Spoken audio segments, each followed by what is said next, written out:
का बताई लड़कू तो अगियो नहीं बरता, खाली धुआं धुआं होता। आज होली है, हमार जीजा आवे वाला बाड़ा, मुर्गा बनाती 1 किलो आ 2 लेग पीस बा, मांगे तो उनके देव ना अकेले खाई।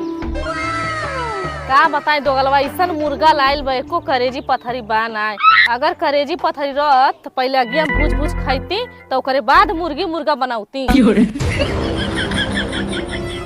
अरे का बनावत ऐसे माई बड़ा निक माँ का तो चली देखी ते का बनावतिया।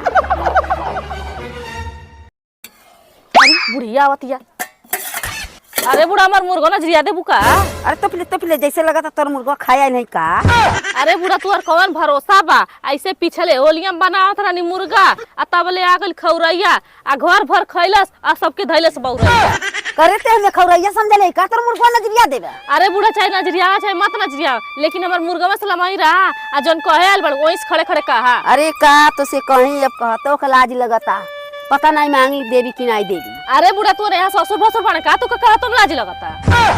अरे हमके तंदू से आटा चाहत रहल है। आटा के मत नाम लिया बूढ़ा, पिछले बार होलिया में तू के 2 से बासमती चावल देले रहनी, आज तक ले देले के नाम लिया लू। पता नहीं बूढ़ा तू के 2 से आटा दे दे, कब जीवन में देबू कि नहीं देबू। अरे चौरक बतिया याद बा का। अरे बुढ़ा तू का यहाँ सोचत बाड़, ई राशन के दुकान है का तू के 2 से आटा मिल जाए। अरे तोर घरे अइलो बेकार है, 2 से आटा मंगली देबो ना कर दुनिया भर के भाषण दिया। अरे दादा हो दादा, बुढ़िया के बतिया चक्कर में कहीं हमार मुर्गो जल के कोयला ना कुछ देखी थे।